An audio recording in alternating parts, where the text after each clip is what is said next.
Welcome to another episode of Tech Ninja Unboxing. Today we are going to be unboxing a Moto Z Droid by Lenovo. Yes, I said by Lenovo.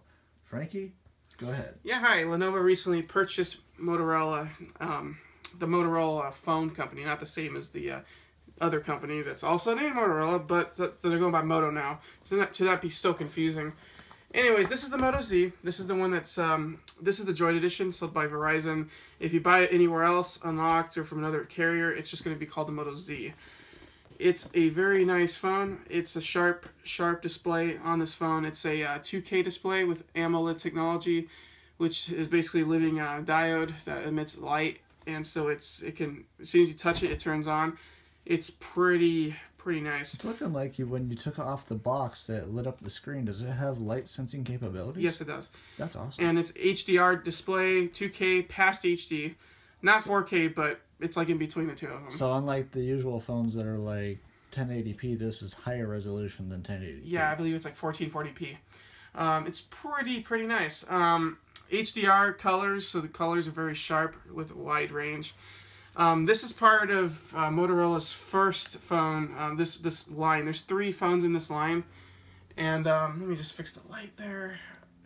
There's 3 phones in this line. You got the Moto Play, the Moto Z, and the Moto Z Force. The Moto Z Force has harder glass in the front, and the Moto Play has lower in specs. And the Moto Force also has higher battery. But the big appeal to this flagship device is its modular design. And what I mean by modular design is that the back of it, this is actually the full phone. Like, that wasn't the back case for a battery. The phone has these pins. I believe it's 16 pins, and you can plug in external speakers directly on, basically like this. You just snap it on. We don't have any, unfortunately, but you'll snap it on in the back. Just Patrick's going to demonstrate right now. And using magnets, it's like super solid. It doesn't fall off. To prove it, I am trying to hold it right on its edges. Don't worry, I won't drop it, and it doesn't come off. Yeah, it's super. It's just like if it clipped in. And do you just grab it from any angle, or? Here, I can take it off again.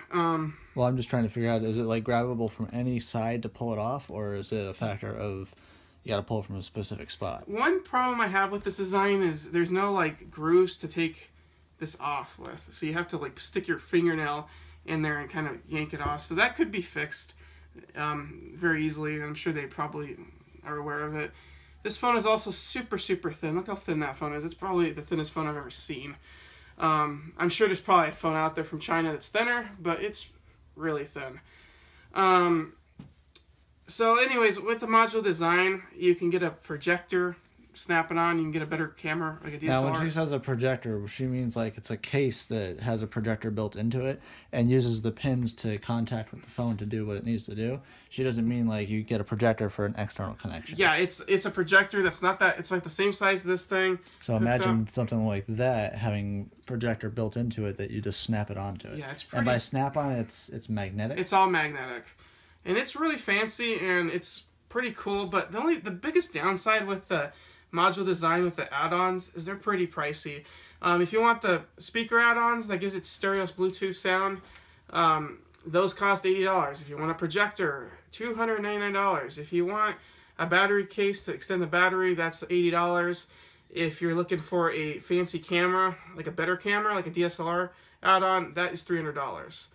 Now for the projector and the camera, that seems high, and because it is, externally there's stuff out there that you can get for any smartphone that runs about half that price. So it's a cool design, but the high prices of the Moto Mods kind of holds it back, and I can't see a lot of people really taking advantage of it. So when she's talking about all these add-ons and stuff, this is the kind of stuff that she's talking about. This is the speaker. It's the add-on to the speaker for the phone that connects into it, and if I can get it to actually show me a picture of it, that would help.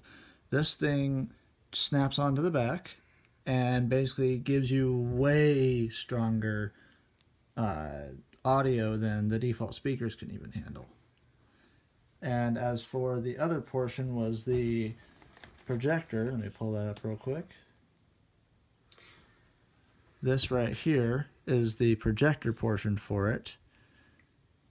Images.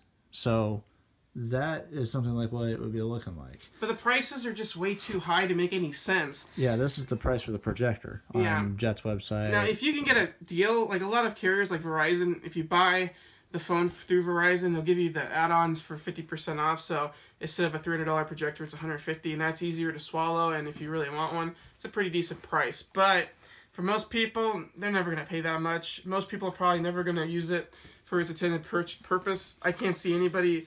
I'd say probably about 75% of the people who buy this are just going to use it the way it is. And unfortunately, that's kind of unfortunate because there's a cool feature that many people are never going to use. And that's due to their high prices. Now, we're also going to show you what else comes in the box as well. So you get your fancy dance paper that nobody cares about.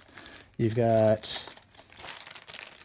USB-C to headphone jack, because I'm assuming that as slick as that phone is, there's no headphone jack. Just like Apple and the Leica phones we reviewed, there's no headphone jack available. Except for what the crap is this rubber piece in here?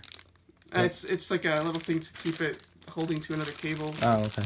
And then you got your charger. Is that a fast charge or is that a normal charger? I believe, I believe it's a normal charger. And unfortunately, the thing that really stinks is that it doesn't give you a separate cable with it. You don't have a USB-C cable with it. It's just a plug.